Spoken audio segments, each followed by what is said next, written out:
নমস্কার বন্ধুরা, আলিয়াস লাভ কিচেনে সবাইকে স্বাগত। লুচি তো আপনারা অনেক রকম খেয়েছেন, অনেক রকমভাবেই আমরা বানিয়ে থাকি।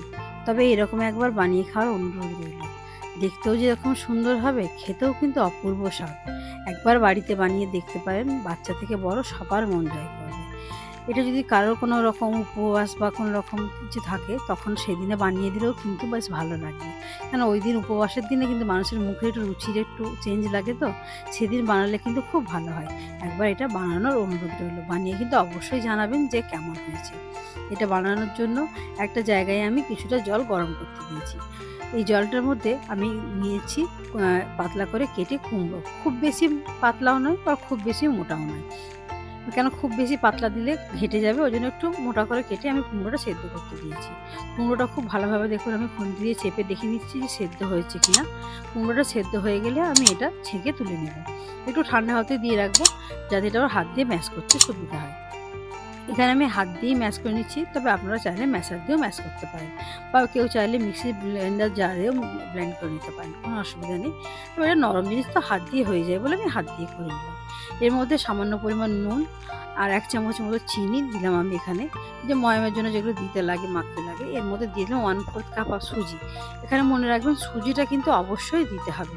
সুজিটা যদি না দেন তাহলে কিন্তু একটু মানে যে ক্রিস্পি ব্যাপারটা হয় সেটা কিন্তু হবে না।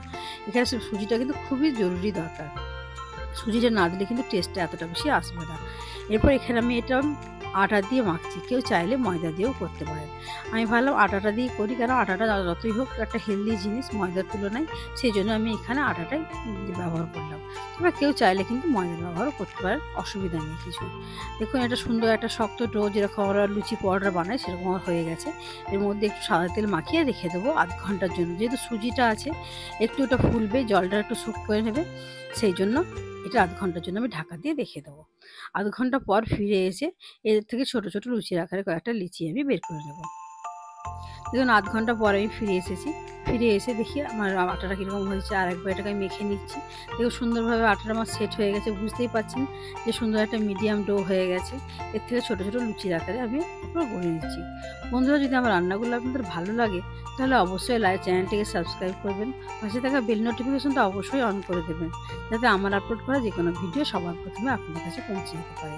ভিডিওগুলো লাইক শেয়ার করবেন, কোনো জিজ্ঞাসা থাকলে অবশ্যই কমেন্ট করবেন। পাশে থাকা তো অনুরোধ থাকলেই, অবশ্যই পাশে থাকবেন। এর থেকে আরও নতুন নতুন ভিডিও আপনারা যদি আমার পাশে থাকেন আনার চেষ্টা করব। আপনারা পাশে থাকবেন তবেই মনোবল বাড়বে, তবেই না আমার ভালো লাগবে যে নতুন কিছু বানাই বন্ধুদের জন্য। এরপর একটা পুড়িয়া বেলনি আমি নিয়ে নিয়েছি, এর মধ্যে সামান্য তেল দিয়ে আমি লুচিগুলো বানাতে শুরু করব। কেন দেখুন এগুলো যদি আমি আটা দিয়ে বানাই না, তেলটা কিন্তু পুড়বে। হয়তো আটা দিয়ে বানাতে না যায়, কিন্তু ওটা আটা দিয়ে না বানিয়ে এর মধ্যে একটু তেল দিয়ে বানাবেন। তেলটা দিয়ে বানালে কী হবে বলুন তো, জিনিসগুলো খুব সুন্দর হবে। আটা দিয়ে না বানানোই ভালো। যখন আমি রেখেছিলাম রেস্টে, তখনও তেল দিয়ে রেখেছিলাম। দেখুন এইভাবে অল্প একটু তেল দিয়ে দিলে কিন্তু সহজে এগুলো বেলা হয়ে যাবে। আর বেলার সময় দেখুন আপনারা বুঝতে হবে যে জিনিসটা কতটা মোলায়েম হয়েছে। দেখুন আটাটা কিন্তু খুব সুন্দরভাবে মোলায়েম হয়েছে, সেটা আপনারা বুঝতে পারছেন। কুমড়োটা যে সেদ্ধ করেছিলাম সেটারও সেভাবে কোনো লাম্প নেই, যে কোনো রকম লাম্প থেকে গেছে, কোনো রকম অসুবিধা হচ্ছে, কোনো রকম কিচ্ছু হচ্ছে না। হাত দিয়ে কিন্তু খুব সুন্দরভাবে মাখা হয়ে গেছিলো। কয়েকটা লুচি আমি আস্তে আস্তে বেলে নিচ্ছি। কেন হয়তো অনেকে একবার হয়তো প্রথমবারটা দেখে বুঝতে পারে না, দ্বিতীয়বার অনেকে ছোটো ছোটো ছেলেমেয়েরাও আজকাল রান্নার চেষ্টা করে, ওই জন্য একের বেশি 2-4টা দেখিয়ে দিলাম। কেন এখনকার ছেলেমেয়েরা বাড়ির বাইরে থাকে, তাদের বাইরে খেতে খেতে দেখবেন মুখ একটা অন্যরকম হয়ে যায়, তারা চেষ্টা করে যে কীভাবে না আমি ভাবলাম যে কয়েকটা একটু বেলে দেখিয়ে দিই যাতে বাচ্চাদের অসুবিধা না হয়। মোটামুটি কয়েকটা আমার বেলা হয়ে গেছে। এরপর আমি এগুলো আস্তে আস্তে তেলের মধ্যে ভেজে নেব। তেল আমার আগে থেকেই গরম করতে দেওয়া ছিল, মিডিয়াম টু হাই ফ্লেমে এগুলো আমি আস্তে আস্তে ভেজে নেব। খুব বেশি হাই হিটে ভাজবেন না, তাহলে চট করে লাল হয়ে যাবে। সুন্দর এই যে কালারটা এসছে তাহলে কিন্তু আসবে না। খুব কড়া হিটে ভাজবেন না, হালকা হিটে এগুলো ভাজবেন, তাহলে দেখবেন এই যে একটা হলুদ রঙের যে সুন্দর একটা কালার সেটা আসবে। আপনাদের আমি একটা লাল করে ভেজে দেখিয়ে দিচ্ছি। দেখুন এটা এরকম যদি লাল করে নেন, দেখতে কি আই ক্যাচিং লাগছে, লাগছে না, দেখতে সুন্দর লাগছে না। ওইটা কিন্তু বেশ হালকা মতো একটা কালার হলেই বেশ সুন্দর লাগছে দেখতে।